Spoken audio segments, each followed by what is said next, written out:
You are understanding that you are the creator of your experience. You are among the rare humans who have come to appreciate the contrast of your time and place. Oh yes, more contrast. You are understanding that you are vibrational beings and that you are living in a vibrational universe. And the basis of this creative haven is law of attraction. Are you beginning to understand that what you are thinking and what you are feeling and what you are getting is always a vibrational match? As we visit with our physical friends and we talk about this vibrational universe in which you are focused, sometimes, especially in the beginning of the discussion, the idea of being vibrational beings feels a little uncomfortable, even though you are magnificent vibrational beings. You are much more vibrational. You are much more energy. You are much more non-physical, meaning non-seen, non-heard, non-smelled, non-tasted, non-touched energy than you are the flesh, blood, and bone beings that you see. But you have done such an extraordinary job of evolving to this place of being masterful interpreters of vibration through your physical senses that you do not even realize that you are doing it. You are vibrational beings, and you are interpreting through your senses. What you see with your eyes is a vibrational interpretation. What you hear with your ears is a vibrational interpretation. Even what you smell with your nose or taste with your tongue or feel with your fingertips, this is all because of your ability to interpret vibration. And because you were born interpreting, you tend to now conclude that what I interpret with my physical senses is reality. And what we are wanting to assist you in understanding and coming to as a result of our interaction here today is that you have the ability to interpret vibration far, far, far beyond these physical senses. And when you begin to attempt to sense vibration from that broader interpreter, which we would call your emotional center, then you begin to get a true reading of who you are. Then, and really only then, do you begin to understand the relationship that you have between yourselves and the non-physical energy. You are extensions of non-physical energy. You stand here in these physical bodies as extensions of much broader, older, wiser knowing. And so as you are projected here in this leading edge, and we really mean that, you are truly leading edge creators on the leading edge of thought. As you stand here in this leading edge environment, perceiving the contrast of this time-space reality, out of that which you are perceiving, out of the contrast that you are giving your attention to, you continue to conclude or to determine new things. And as a new idea or a new desire is determined within you, the non-physical energy that creates all things comes forth in answer to that. In your physical environment, you have a phrase that we hear from you often, that many of you say with your words, but do not truly understand with the whole of your being. And that is, ask and it is given. For there are no more perfect words that we ever hear you speak that speak to the basis of this universe in the way that we know it to be.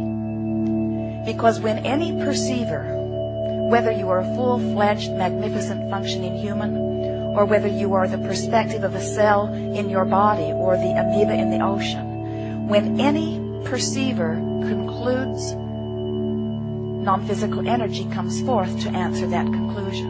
In other words, no matter where you stand, a preference is born within you. You cannot stop this preference from happening. You cannot stop determining. You cannot stop perceiving and evaluating.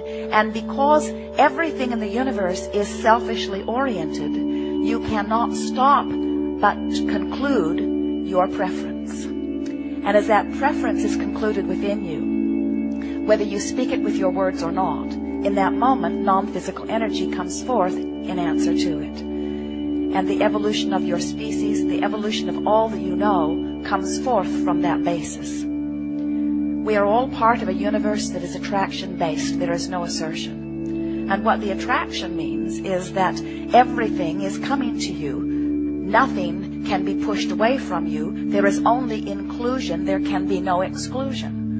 And what that means to you in a very personal sense is that when you look out into the contrast and you see those things that you would like to have in your experience, and you see something wonderful and you say, oh yes, I'd like some of that, by your attention to it, not by your words yes, by your attention to it, you include it in your vibration. When you see something not wanted and you look at this awful thing and you say, no, no, I want not that, get that away from me, by your attention to it, not by your words, you are including it in your vibration. So it turns out in this vibrational universe there is no such thing as no. There is only yes. It is a good idea to begin yesing your way through experience, because when you are evaluating the contrast, you cannot help but notice what you do not want. That's part of your discerning process. But once you've identified what it is that you do want, then you would serve yourself very well if you would turn your full attention to the conclusion or the yes that you have decided and give your attention to that. So here you are, leading edge creators, true extensions of non-physical energy. And we want, more than all other things put together, for you to understand your full relationship with who you are. We would like you to begin to feel that you are extensions of this source energy. And we would like to encourage you to begin to pay attention to the way that you feel in order to understand whether you are in this moment allowing the fullness of who you are to flow through you or not.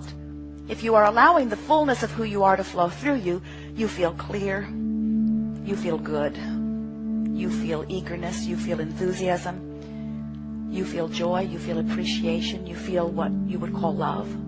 If you are not allowing the fullness of who you are to flow through, then you might feel something that you would call aggravation or frustration or disappointment or blame or guilt or even hatred or strong depression. In other words, the emotions that you feel are your true indicator of your connection to this source energy. I want to talk just for a moment about this emotional guidance system that is within you, because once you understand what your emotions are giving you, then you will never again in any moment not know what your relationship is with that source energy. When you feel with us for a moment a sort of range of emotions. When you feel the feeling that you would call passion, what passion means is you are in this moment a true extension of the non-physical energy that is you. In other words, when you feel the feeling of passion, what passion means is something in your environment has caused you to focus or conclude a very clear desire. In other words, when you feel a feeling like passion, it means there's strong wanting going on within you. And in the feeling of passion, it means that there are no contradictory thoughts within you that are not allowing the desire to flow fully through you. When you feel a strong emotion like hate or rage or strong depression, any of those strong negative emotions, what that means relative to your desire factor is you still have a very strong desire going on within you. But the feeling of strong negative emotion means you are in this moment holding a thought. You have included some thoughts that are not vibrationally same as the desire that you hold. So what that means is you are including vibrations that are serving as resistance, that are not allowing the fullness of who you are to flow through you. It is important to understand in this vibrationally based universe that is based on the law of attraction that there is no such thing as exclusion. There is no such thing as pushing something away. And so that means every time you look at something and you gather great energy as you say, I really, really, really do not want that, what you're actually doing is holding yourself really, really, really, really, really in vibrational harmony with this thing you do not want. So you have set up a resistance factor within you that is disallowing the fullness of that which would be there otherwise. For some time we've been calling this gathering the Science of Deliberate Creation. And we like this title very much because it speaks to this ongoing study that you are all about. It speaks to this willingness to continue to take the thought beyond that which it has been before.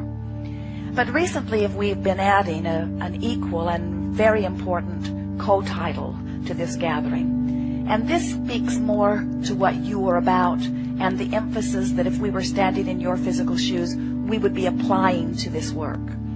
And we are calling it the art of allowing, because that's really what your creating is about. It is about you finding a way to hold yourself in vibrational harmony with the well-being that is natural to you, so that the energy that creates worlds, or that God force or creative life force or whatever it is you're wanting to call it, can flow through you in a non-resisted way. We're calling this the art of allowing. If you wanted to be more literal about it, you could say this is the art of letting it in. It's the art of letting in the well-being, letting in the clarity, letting in the health, letting in the well-being that is natural unto me. We want very much for you to get a sense of that, because it is not only the basis of this seminar, it is the basis of your physical experience. Well-being is your legacy. Well-being is your promise. You are beings that are promised, you know it, you are promised well-being. There is not a source of anything other than well-being. There is no source of sickness. Oh, you could find a thought that causes you to include a vibration that sets up resistance within you that does not allow the well-being that is natural. And as enough of you do it, you begin to give it titles or labels, and you begin to say, this is sickness, there's a whole pile of sickness over there. Some will say to us, Abraham, don't tell us there is not sickness. And we say, we did not say that there are not those who are sick. But what we do say is there is no source of sickness. In other words, there may be those who are not letting wellness in.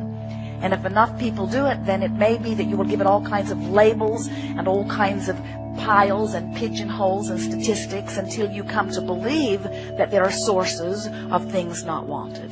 But we say there is not a source of sickness. There is only the not letting in the wellness.